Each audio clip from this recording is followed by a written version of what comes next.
China is home to over 1.4 billion people. With its rapid economic growth, there has been a lot of changes to its society.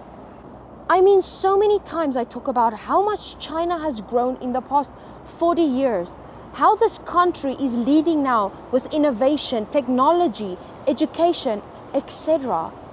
But no one talks about what I'm going to talk about today.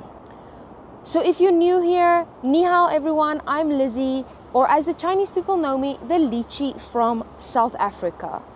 Today we're diving into a deeper, more personal subject, which is Chinese people's mental health.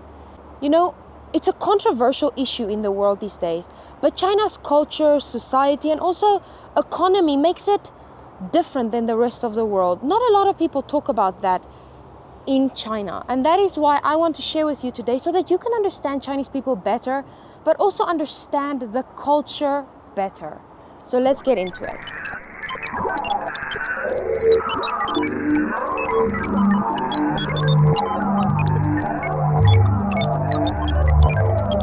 So firstly, I want to say that when you do come to China, you will not know this. You won't know mental health is a problem in this country because you are walking around, everyone, is having a great time. Even for me, living here more than 5 years, I don't really see it outside, but I know it exists, especially as a teacher. So what I'm going to talk about today, firstly, is the pressures that the Chinese people are facing. You'd be surprised by some of them. And then stay until the end, because I'm also going to give you the reasons why Chinese people are not stopping to put themselves under this immense pressure. I think there are a few in there that you may not have even known about. Okay, so firstly, if you know anything about China, you're not going to be surprised if I mention the first big pressure, which is academic pressure. I mean, emphasis on exams like the Gaokao. These kids have to get good grades to get into good schools, no matter how much money the family has. Like, Chinese people are perfectionists. If they don't get 100% in a test, they feel like they failed. I mean, my 3-year-olds are in intense competition in the class, but they have been taught about education. So even if the kids are 6 years old, they need to write a test to get into primary schools. When I was 6 years old, I didn't even know what a test was. And here, these kids have to study for a test that will influence and impact their whole future. Then you get economic pressures, like this economy in China that is growing so rapidly. You can imagine the changes that are happening, like especially financial stress for younger people, for migrant workers, especially in the urban areas. Like, the prices have gone up. Now after COVID, I mean, everyone is struggling. There's no secret to it. These pressures are immense, and a lot of Chinese people, like the man and the woman, they don't live together because sometimes the husband has to work somewhere because he has to provide not only for his wife and his kids, but also send money back to his families. These people are under immense pressure to provide not just for themselves, but for everyone depending on them. Then you get work stress. When you go on YouTube, yes, a lot of the times you will see this 996 work culture, which means 9 o'clock in the morning to 9 p.m. at night. They're working 6 days a week like this. A lot of the companies have chilled out on this, but still the Chinese people work long hours, much longer than any foreign country that I know of. Because for Chinese people, they need to excel in their work. They need to outperform their peers. This pressure is on them constantly that they put on themselves. They are working long hours to be good, to get a promotion. Because here in China, 99% of people that I know personally, they work towards promotion. So it's never enough, always working harder. Then you get something like social isolation, the one-child policy. It's now affecting these kids that are alone in their homes, alone in the family. I mean, I cannot imagine my life without a brother. Like now China has chilled down with that. Like you are allowed to get more than one kid. Oh, it's raining. What a mood for this video. Let me get out of the rain. It's raining. I'm sitting under this like tree bush thing. It's actually hilarious, but yeah, so nice, smells amazing. But anyway, back to it. Family expectations. Oh, that may be the biggest one, right? Not just with academics, like not parents even pressuring kids to do good in school, which is a big thing in China, but also pressures like their careers, whether it's parents for kids or husband to wife. The pressures are immense to get a good job, to get a promotion.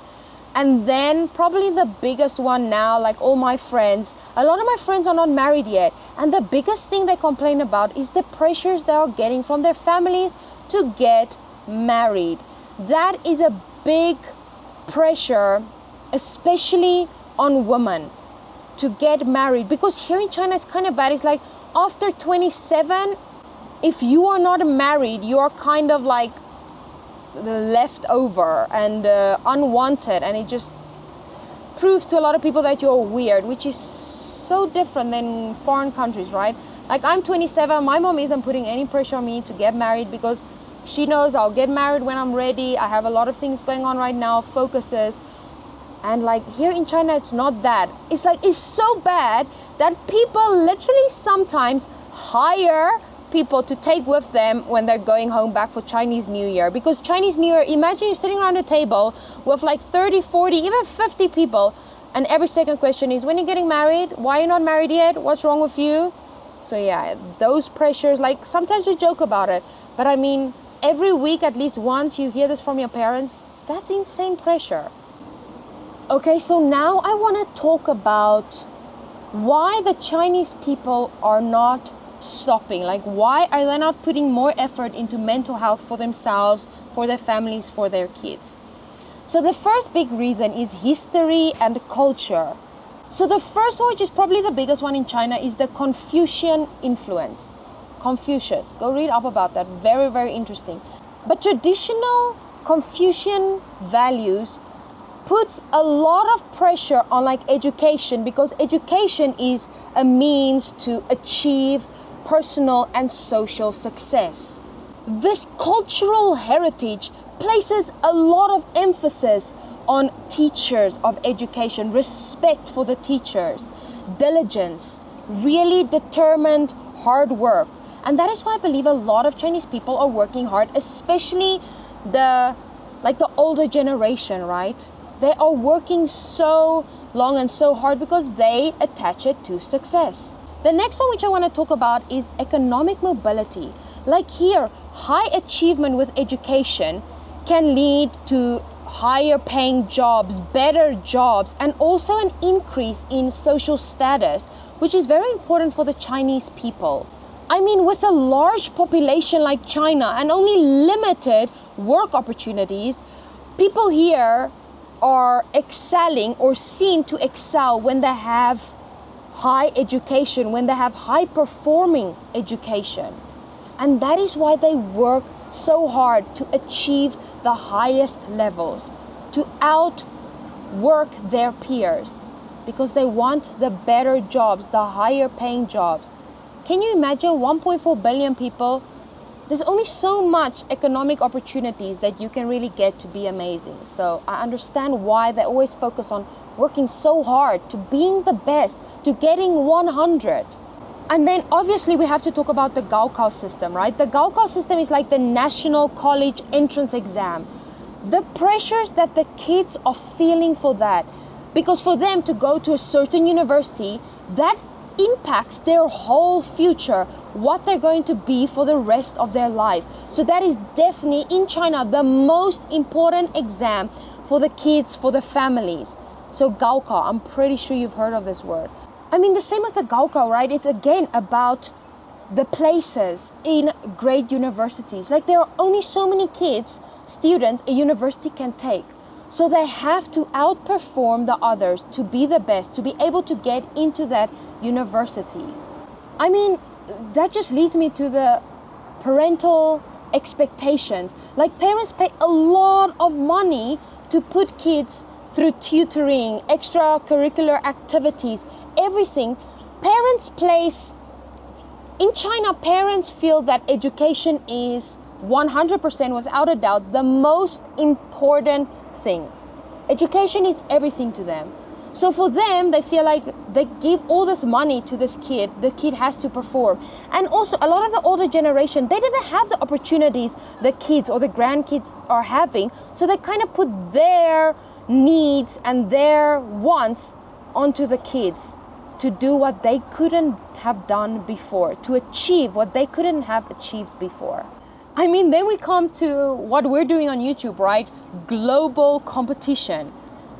To be the best in the world, you need to thrive, right? And that is why not just the government, not just kids, but they want their country to be the best. They want China to be the best. And I just made a video about how much China grew because they invest so much into education. They invest so much for their population to become smarter, to achieve more, because that helps the economy at the end of the day. I mean, really, so as I'm sitting here in the rain, the conclusion for me is you need to understand that China is different than your country. I had to understand that. And you learn stuff with them as well. And I should give this to the Chinese, especially to the government. They are doing a lot to eliminate these negative pressures that it is forming on the kids. But I mean, to change something that big, like for parents expecting their kids to be the best, that's going to take years and years. But as long as people become aware of stuff like this is around them, of, focusing more also on the kids being happy but still performing, I'm sure that it can just get better and better. I really hope this video helped you to understand the Chinese population, the Chinese people, and mostly the culture more, that everyone is different. And I think we all can learn something from the Chinese as well. And as much the Chinese can also maybe learn to be more open, to talk more about stuff, which is weird for me to even think about, because Chinese people don't do that. They are so closed up. They never talk about stuff. Like just the other day, we were talking about parents who got divorced, and here it's like a war, where for foreign parents, they really focus on still having that same environment for the kids, even though the mom and dad are not together anymore. So yeah, as long as we all just become aware and help each other with this, because this has nothing to do with the economy or being better than someone else. This is just to make sure that everyone around us is okay and doing good. And that's why mental health is really a very important thing. And I'm so grateful for, even on my videos, a lot of Chinese people sharing personal stuff with me. I really do appreciate it. And it's so nice for me to sit with my friends sometimes and talk about some deeper things about their families or the pressures they are feeling, because it really, it's not comfortable for them to do that. So I really do appreciate that. If you have any stories to tell or anything you do want to share, please always know that this channel will always welcome you, and this is a place where you can talk about stuff. So yeah, let me know what you thought about this video. Do you have any other opinions? Yeah, that is my opinion, how I feel about the Chinese, why they are, under this immense pressure, and also why they don't stop, because it's their culture. And we always talk about how smart they are, but it obviously comes with some downs as well. So yeah, I hope you guys enjoy this more personal video. If you didn't, remember to subscribe, and I'll see you in the next video. Thanks for staying until the end, everyone. I'll see you in the next one. Bye.